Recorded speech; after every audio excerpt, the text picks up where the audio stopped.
Nuestros antepasados engulleron y destruyeron nuestra madre tierra en el fuego de una guerra estúpida. Para purgar ese pecado original, la humanidad se vio forzada a atravesar la vastedad del espacio por muchos siglos. Sin embargo, la Tierra ha resucitado gracias al gran sistema. Nos dio Edén como un lugar para vivir luego de nuestro regreso del espacio. Este Edén es en cierta forma un entrenamiento para la humanidad. El sistema nos guía para que nosotros no repitamos esos errores. El tiempo de la liberación está cerca.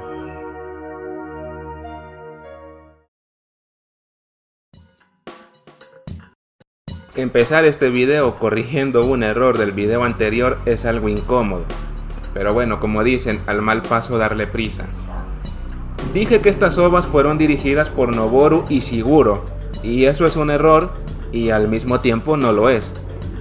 No es un error porque la primera sí fue dirigida por él, pero las otras no. La segunda fue dirigida por Ichiro Itano, que también trabajó en el primer episodio de Violence Jack de 1986. Corregido ese error, ahora sí, vamos con las ovas que tocan hoy. Y es que este video es una especie de segunda parte de mi video anterior, en el que hablé de las primeras dos ovas de Megazone 23, las que cuentan la historia de Shogo. Y en esta ocasión voy a hablar de las que cuentan la historia de Eiji, o sea, las dos que me faltaron. Y debo decir que son más interesantes de lo que yo esperaba. Dirigidas por, y esta vez me aseguré de investigar bien, Kenichi Yatagai junto a Shinji Aramaki, y guionizadas por Noboru Ishiguro junto al mismo Shinji Aramaki. Y estas ovas salieron ambas en 1989. Fueron lanzadas con apenas unos meses de diferencia, la primera el 28 de septiembre con el título The Awakening of Eve o El despertar de Eve, y la segunda el 22 de diciembre titulada The Day of Liberation, el día de la liberación. Y estas ovas son algo diferentes a las primeras y dejan de lado el romanticismo del aspecto ochentero y se van 100% por la ciencia ficción y la intriga.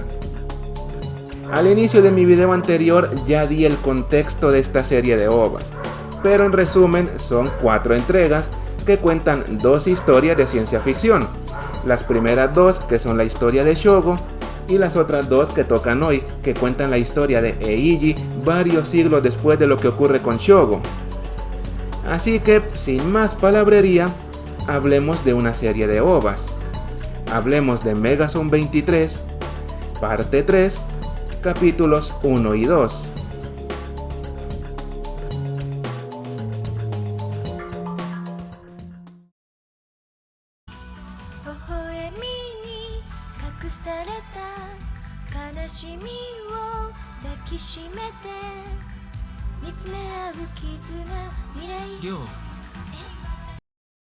El estilo de estas ovas es un poco diferente al de las primeras, y eso tiene sus cosas buenas y sus cosas malas.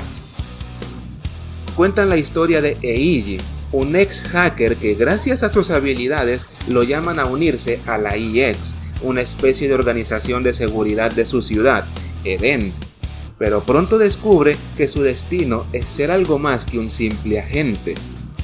Toda esta historia está ambientada varios siglos después del final de Megazone 23, parte 2, en una ciudad que es controlada completamente por algo que llaman el sistema, y que adelanto es algo así como una divinidad digital. El tono de estas ovas es bastante diferente al de las primeras 2, aunque son una continuación de la historia, y esto, como dije, tiene sus cosas buenas y sus cosas malas. Primero quitémonos del medio lo malo, que no impide que las ovas se disfruten, pero sí puede molestar un poco. Así nos quedamos con lo bueno, que sí es disfrutable de verdad. En primer lugar, la animación es inconsistente. La gran mayoría del tiempo se mantiene entre buena y decente, pero en unas pocas ocasiones llega a decaer muchísimo, hasta el punto en que en un par de secuencias parecen una sucesión de imágenes estáticas sin más. Las primeras ovas pues sí tienen escenas un poco mal animadas, pero en general mantienen un estándar más que decente, sobre todo la segunda que mejoró la animación. Y eso hace que a veces se note el bajón en esta tercera parte, que como dije se mantiene en su gran mayoría entre buena y decente, pero sí baja un poco el nivel. Y las escenas de acción se mantienen bastante bien animadas, aunque no llegan al estándar de las primeras dos partes. El otro problema que tiene esta tercera parte es Ryo. Es la chica de la historia, no hay más. Es un accesorio para Eiji, y tal cual esta chica solo existe para verse linda junto al protagonista y tener una escena de fanservice, nada más. Y es algo decepcionante ver que los personajes femeninos en esta tercera parte se reducen a nada. En la primera ova las chicas eran solo personajes lindos y un poco de relleno, pero en la segunda ganaban mucha importancia al punto de verlas luchar al lado del protagonista. Y eso hace que al final ver que aquí no llegan ni a ser las típicas damiselas en peligro se sienta como dar un paso hacia atrás. La última de las cosas malas es que solo existe Eiji. En general, estas ovas tienden a dejar de lado a los personajes que no son Eiji. Comparando de nuevo con las dos primeras ovas, en esas tenemos un repertorio de personajes un poco más variado y vemos cómo se relacionan entre ellos, y gracias a eso sentimos a los personajes un poco más humanos. En esta tercera parte no hay nada de eso, se enfoca exclusivamente en el suspenso y la ciencia ficción, y sí, de ese modo nos entrega una trama muy interesante, suficiente como para querer ver los 2 capítulos de corrido, pero se echa de menos ese toque de humanidad. Ahora que nos quitamos lo malo, vamos con lo bueno, que vale mucho la pena. Estas ovas son puro suspenso, intriga y ciencia ficción, y al concentrarse en esto pueden crear una atmósfera mucho más envolvente.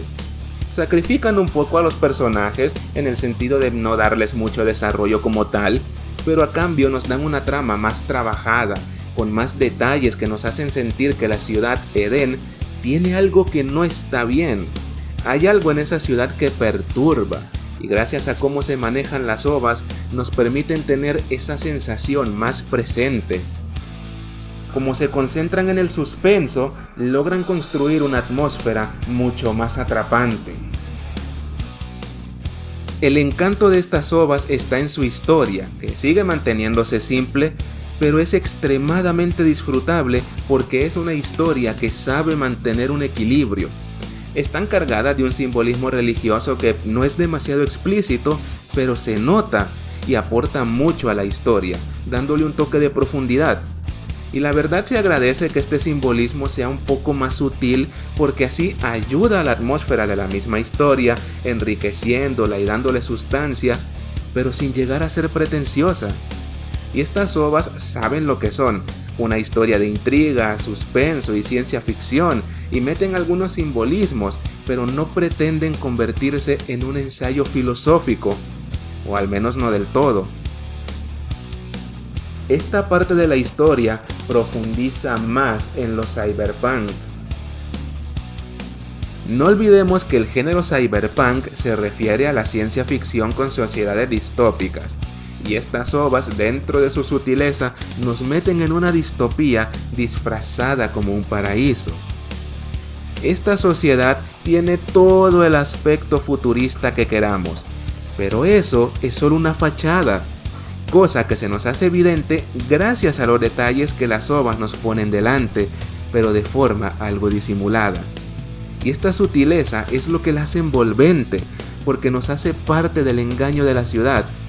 Vemos este lugar que parece un paraíso futurista perfecto, pero si ponemos un poco de atención, logramos captar estas pinceladas que nos señalan la verdad, y sobre todo en el primer episodio. Eden es un paraíso falso, con un dios igual de falso.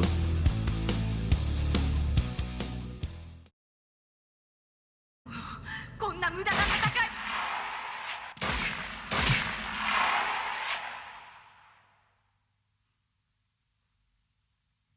残念だな、三浦。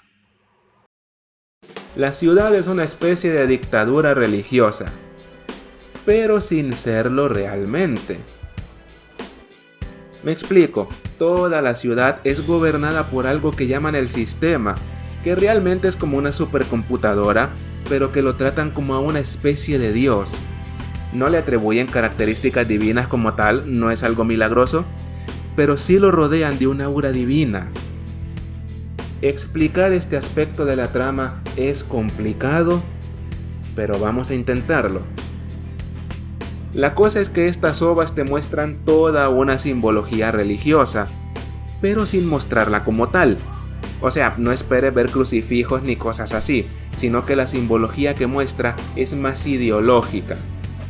Escuchar hablar a los líderes de la ciudad en estas ovas, llegado a cierto punto, se siente como escuchar a un religioso obsesivo, y es por la forma en que describen el sistema.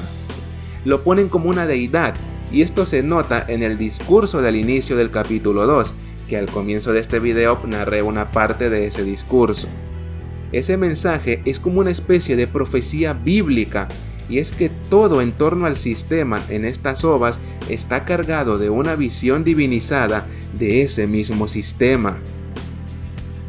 Esta supercomputadora representa tal cual a un dios.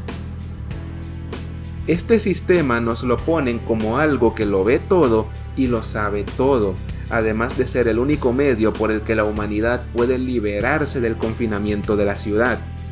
El de estas ovas es un dios fabricado, un instrumento hecho para vigilar y controlar a las personas.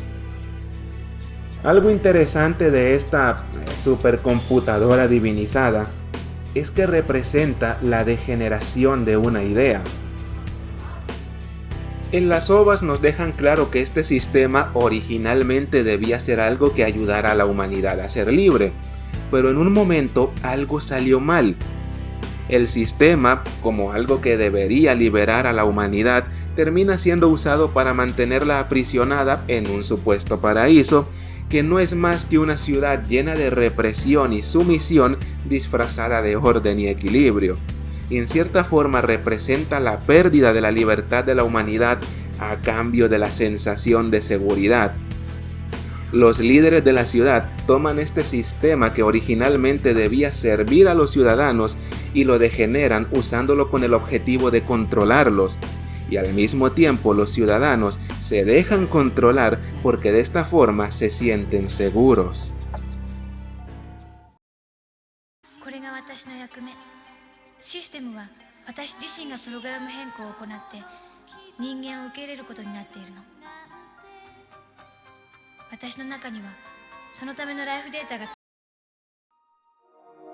Esta tercera parte de Megazone 23 quizás tiene menos elementos que las primeras dos partes, pero esto le juega más a favor que en contra.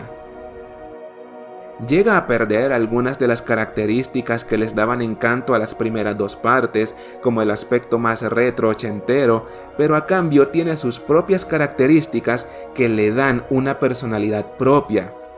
Al tener menos elementos en las que gastar tiempo, puede trabajar mejor los que sí tiene, creando una trama fácil de seguir, pero con una gran atmósfera de intriga y ciencia ficción, acompañada de un simbolismo que la vuelve bastante más interesante.